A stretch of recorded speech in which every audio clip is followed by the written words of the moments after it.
Welcome to Documentary First, an inside look at a first-time filmmaker's journey. I am your host, Josh Lindsey from the Movie Proposal Podcast. And with us, but not really with us, is our first-time filmmaker, Christian Taylor. Hey, Josh. We are still Zooming. We're zooming. Hey, are you right doing the Movie Proposal Podcast? Speaking of the Movie Proposal? Yeah, we just did one on Zoom as well. You did. So you guys are just going to keep on rolling. Keep on rolling. Yeah, actually, we need to record one this week, Jason. So okay. We'll figure that out.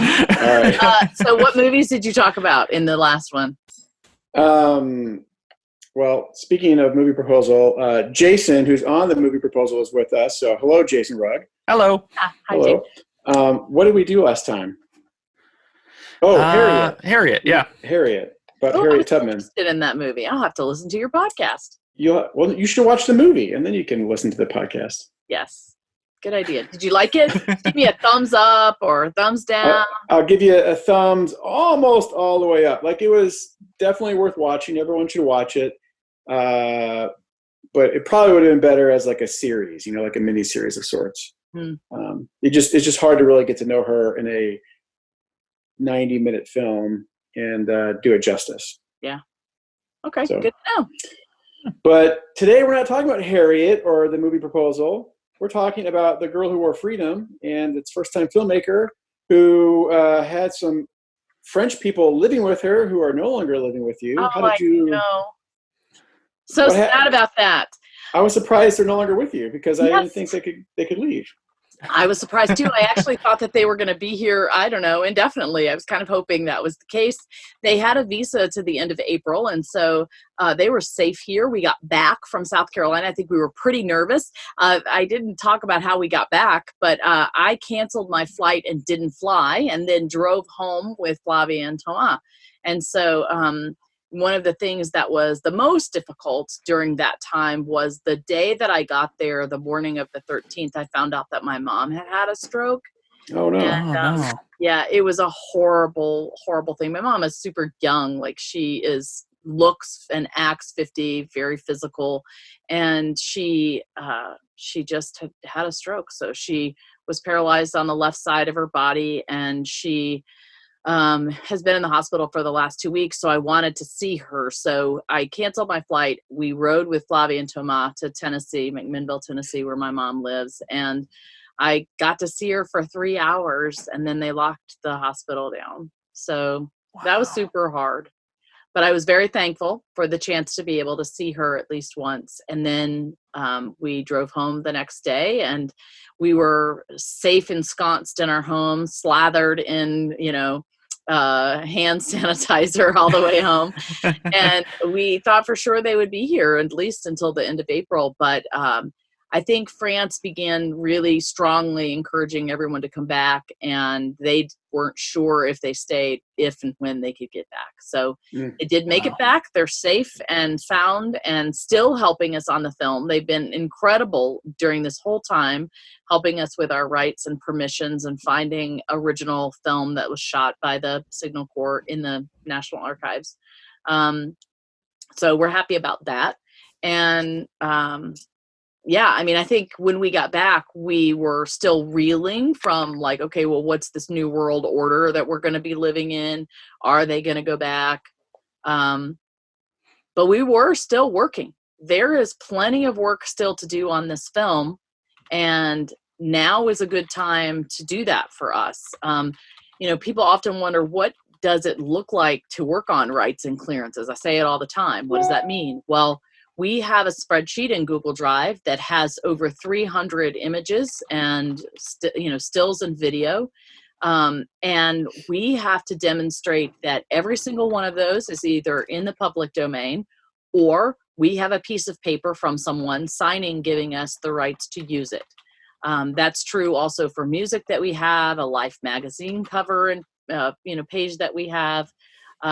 And so I have to do the work to find out either how to get the numbers to demonstrate that it's in the public domain, how to cite it, or I have to buy the rights. So Thomas was spending a lot of time in the online archives trying to download and find footage that's in our film.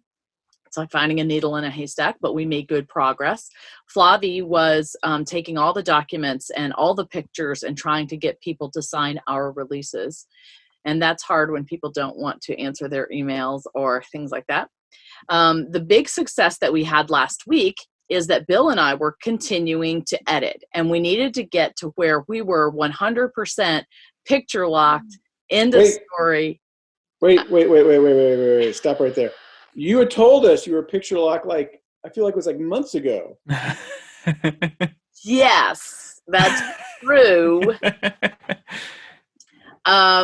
However, when we were watching it, we realized there were one or two other places, since we had a little extra time, we were going to open up and have the narration be a little bit, have some spaces and pauses in there, and we had to fix one little transition. So after that, then we're done. So, and Jeff wanted to tweak the score, but he couldn't do that till we were done. So now, until a distributor says you need to edit for time, or you need to do XYZ, or we won't buy it, or whatever, this is it. The movie's done. And we've now sent it off to Jeff Kurtenacker to, do his magic with the score. We've sent off the sound files, the OMF files, to Jason Hoban, who's doing his magic with the sound effects and mixing. And I'm going to record the narration, I think, one more time. We're going to have to use Source Connect and do it virtually with Jason in the studio. And we're also going to be sending off the film to, I think, a guy, Rodney Williams in Nashville, to do color correction for us. So we've made a lot of progress this past week in terms of actually finishing the film and our rights. I was able to get the rights to 2 of our photos from the Imperial War Museum in England. I had to pay $200 for those for a 5-year use. And then I had to track down and find, there's one photo in our film of these kids hiding in a ditch. It's this beautiful photo. And I knew it was kids in a ditch in England, but I just didn't know how in the world I was going to find that. But I ended up finding the library that it exists in. I was able to get rights for a 5-year use for that, which was like around $200 as well. Can I ask a question? Yeah. Explain the 5-year use. What happens in 5 years? Then you have to renew the license. So we just at this point are getting film festival licenses because it's all we can afford. So we want to be able to show it in all these film festivals without being in trouble. So we got a 5-year license for those to show those all over the world. When we get distribution, we will have to get licenses for other uses, depending on where it's going to show and how long of a license they will give. Okay. Gotcha. All right. And so in the rights Bible, then are you saying that we only have the rights for film festival usage, and then if a distributor buys it, then they have to go buy additional rights, or how do you do that? Well, so first, until a distributor buys it, they understand that I'm trying to get someone to buy it, but I need to show it. And so they charge me a really low rate for short time usage. Once we strike a deal with a distributor or even a network, they have to show they have the rights, and they really don't want to be involved in every 5 years going to get a new license. So they prefer having licenses that are worldwide use in perpetuity, meaning you can use it all over the world for however long you want. And the people that we have to talk to just are not going to do that. So even in INA in France, the best license we could get for worldwide use was going to be not a theatrical release use, but just other media for 30 years. So it means that when we turn in our rights Bible, somebody has to track and manage those rights for the distribution.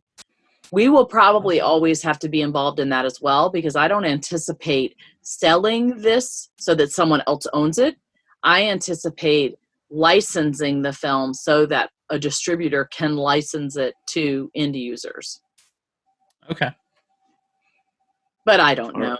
Remember, I'm a first-time filmmaker. I'm just figuring it out as I go along. It's the wild. All right. Wow. So you're making progress on the rights, and so that's going, like, percentage wise. How much more do you have to go, do you think? Great question. I think we're 1/3 there. I sort of tracked it the other day, and 1/3 of everything is cleared. The other 1/3 is people that we know who are going to give us the rights, but haven't actually given us the paperwork that says you can use this. So 2/3 of things I feel pretty confident about. The other third, I think we have about 20 video clips that we have to clear. And then we have a lot more photos, but most of them are in the National Archives. But getting the photos and showing that they are Signal Corps or, they're United States images has been the most challenging because they're not digitized. So I'm going to have to hire an archivist in College Park, Maryland to help me with that part. Wow. So, yeah. Well, at least you know what you got to do. That's half of it. There's a path to victory. We do have a path. Yes. We do have a path. The biggest thing that's in our way now is just the funding. So the other thing that we did this week is we did apply for a small business relief loan from the government, because we are one of those small businesses that is severely affected by this downturn or this, plague, because now people are holding on to their money as they should. And that means that we just don't have any way to get our, ball across the goal line. So hopefully we're going to apply for, we did apply for a small business loan. They are at 4% and you have 30 years to pay it back. Holy cow. So, yeah, it's really favorable. Yeah, that's not bad. So I think the process for that is we fill out paperwork and they call us and interview us, and I don't know what happens after that. We'll have to see. So, all right. So I'll what? keep you posted on that. All right. So Flavie and Tomas are home. You're working on rights and clearances. You got about a third to go. You're stuck at home because of COVID-19. The score is about to be wrapped up. Color. And you're waiting to hear back from film festivals. We're just kind of sitting here waiting for the gate to open so you can just get to these film festivals, right? Yeah, I'm so excited. I really hope we get in. I'm very anxious. We were accepted to the Beach Cities International Film Festival next April. So what that taught me was, I think I said before, they can accept you into the film festival at any point. So I check every day, wondering, did we get in? And so I'm just very anxious. April 2021 or this April? No, next April 2021. Yeah. Okay. Wow. So, yeah. That's the one in California, right? Yeah. So at least we know we're going to be at Right. one. Wait, but aren't you also in Michael Moore's? We were asked to submit and given a waiver. Okay. So we're not an official selection. After, giving you a waiver, inviting you to submit, lets you know they're really interested and they want to see what you've got to show. And that film festival's invite only, right? Yeah. Yeah. So that was a big deal for us. Very that's interesting. in July. That's in July. So I don't know if that will even happen. We lost Josh. Oh, sorry. My low on battery. I'm back though. Can you see me? Yes. Yeah. Right. So it's very exciting. We're waiting every day. I think what's going to be interesting is to find out what's going to happen in our industry. It's changing all the deliverables for everybody because the industry has completely come to a halt. There really is no production other than pre-production and post-production work that can be done virtually. And so it's changing, with all the movie theaters being shut down as well, all the release dates of all the major films, everything's just being pushed back. The release dates, the production dates, the festival dates. So we have no idea how that's going to impact the industry as a whole or how it's going to impact us. We don't know. And the other thing is that you're looking at an audience now that's really hungry for content because they have nothing. They're quarantined. They're sitting at home. They have nothing to do. So it's actually... it could be a good thing. We're going to help a little bit. I think next week I started production on a 3D audio radio theater project. Ooh, that's And cool. it's about a 10 minutes of The Princess and the Goblin by George MacDonald. So I think we're going to put that out there, just let people listen and see what they think, and at least to give them something to think about. And we're continuing to put up new little videos. So we're creating some of our own little new content as we can and trying to give people a little joy while they're stuck at home. Very cool. Sounds good. Well, my dog just stole my son's shoe and ran outside, so this might be a good place to take a break. I think but there's more to come from Documentary First for sure. And everybody, please interact with us on social media.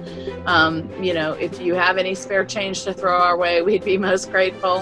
And please pass on the word to others. Just share our trailers and our content and get the word out. Sounds good. Well, hey everyone, thanks for listening to Documentary First, where we believe everyone has a story to tell and you can be the one to tell it. Thanks everybody. Bye. Bye.